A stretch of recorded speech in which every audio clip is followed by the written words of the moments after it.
Alright, what is up everybody? Indyboi Racing here. Thank you so much for tuning in to today's video. Hope you're enjoying life.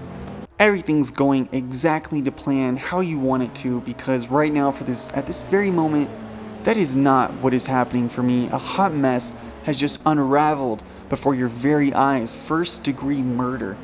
Probably premeditated. Right? He was probably thinking about that in the paddock. Like, this guy, he's a threat. Obviously, we gotta take him out. But let's move on past that subject, because if you're watching the screen, if you're looking at it, you'll see quickly that it was my fault. But anyways, today's topic is about the Toyota TS040 Hybrid, an LMP, a car with so much downforce is equal to a Formula One car. Obviously, the functionality and the structure of the car are different in their ways, respectively, but these cars, when it comes to speed, are very close to each other. So I thought I'd dive here at the Red Bull Ring in the Toyota and see what it was made of. Of course, I'm in a mixture of classes against Porsches, against Audis, other Toyotas, and here we are diving into the first turn. Already, car slipping and sliding like a frickin' hockey rink.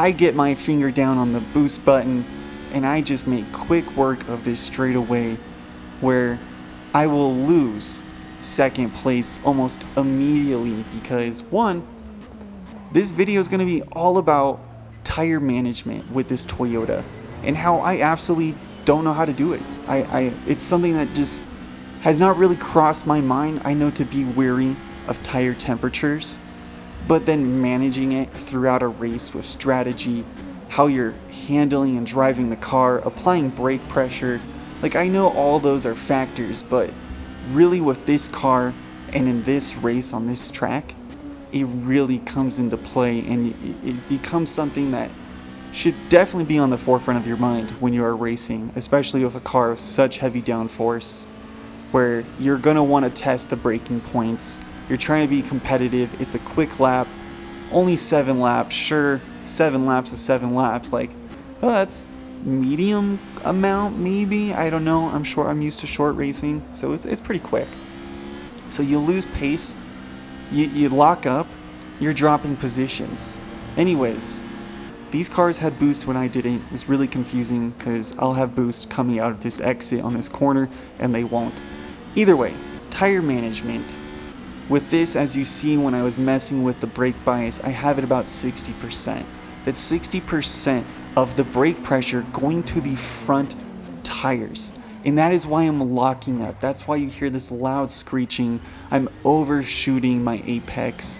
And sure, I'm driving really fast, but also I'm letting off around the 200, braking around 150, and I'm still locking up and just sliding for feet and feet and feet, or for my brothers across the pond, for meters and meters and meters. It feels like I just go on forever. Alright, so sure, that's handling the tires with your brake bias, but now you gotta worry about the temperature, because if all the pressure is going to the front end, they're gonna get heated up, they're gonna get bald spots, they're just gonna get more pressure, more elevated, and I mean that by increasing in size. Tire pressure will increase, and your rear end is going to get cold. So you hear in some of these turns, either that's my rear end jumping around, just not getting grip. It's cold. Okay, so it's slipping and sliding. Right? It's like freaking 8th graders when they're learning what grinding is for the first time. It's ridiculous. It's terrifying, all right? And honestly, I don't like putting up with it. So that's when you start feeling that bouncing in the rear end, and you're kind of losing speed in your corners, but you're overshooting your apexes. You're like, well, this is weird. Adjust. So that means right now, I need to move the brake bias more towards the back, maybe drop it to 57% instead of 60, and then work my way down possibly. And then I will just need to check in on my tires, because if that feels right, if I don't feel my rear end wanting basically to leave from behind me and go forward, or skid and skip around like that, if I can move past that and manage that, okay, then brake bias is working for me. Now I need to start thinking about tire temperature, because all that pressure is going to the back now. They're going to start getting heated up. I want to avoid sliding like you're seeing here. Okay, I want to avoid locking up and sliding. So you just want to take a glimpse at your tires, and you're seeing, Kenny, well, you're not doing any of this. It's all in retrospect, okay? 2020 is hindsight, baby. Okay, you learn from your mistakes and you move on. Okay, and you're about to see a prime example of this locking up because they have too much pressure on the front wheels of my race car here, right here. Locking up, getting understeer, just having no grip, creating tremendous amount of bald spots, slamming into the wall, losing several positions. It's just not a good time. So this is when I start thinking to myself, okay, move right here. I'm adjusting. Okay, I need to start moving my brake bias a little more to the back to settle the rear end, let my front tires start cooling down, and start just, maybe I'll need to coast more and butterfly the brakes better. Okay, you start playing with this, and I moved it, and I kind of tapped the brakes too hard, I slid, I go, okay, that's my pressure point for braking. That was too hard. Now I know, okay, with this amount of brake bias, how I need to kind of apply the pressure gently in, coming to these turns, not too much input to the steering wheel. I'm losing position, take him out, because honestly, the back of his head was ridiculous, so I was sick of looking at it. And we move forward here, but it's all give and take. You may lose a position while you're trying to figure out your car, completely jackknife this guy. And you may have some dirty racing, alright? Do your best to figure out your car, manage your tires, their temperature. As I mentioned, brake bias is now towards the back, so I want to manage those temperatures. As it starts heating up, you'll have to start shifting forward again. The longer the race, you'll just have to play with it. There is no pit stop, so I can't pit for new tires. And as we see here, I've just dropped many positions.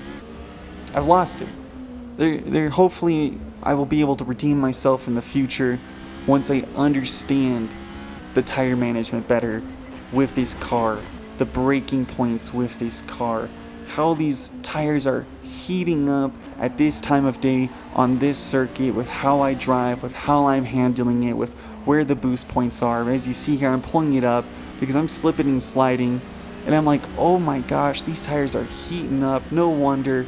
Maybe I need to shift the brake bias up forward, but then I would just end up getting understeer and just missing it. So I felt like at a complete loss with this car. And sure, I could have been practicing a little more, but I did a couple laps and then I hopped in here. That's what I like to do. I like to get in just raw with a car, unedited. Just see how it is. Don't do anything with the setup. Get in, see how it races, see how I can handle it with its default setup, and just go from there. Start playing with it. You know, if I start feeling, okay, well, I do good at 57%, I had to manage the rear end of the tires, then at this point I know I can shift more braking points to the front end, maybe mess with the camber or the front roll bar, rear roll bar.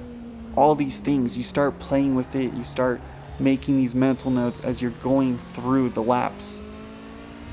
But anyways, I'm about to finish it up from 4th to 11th. Horrible tire management was something that I wasn't even thinking about, and was almost flabbergasted when I pulled up and saw that my tires were in the red. And I was like, okay, this is something with a car, these type of cars, that you're definitely gonna be more mindful of. So I hope you enjoyed the video. Please remember to like, comment, subscribe.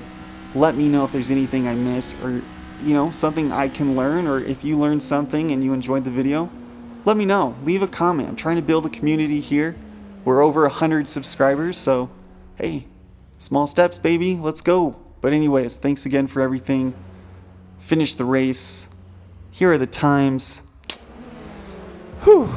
Tire management, brake bias, handling. It's wild, but you live and you learn. Sweat. I'm a high performance athlete. Athletes sweat. Sweat, baby. Sweat, sweat.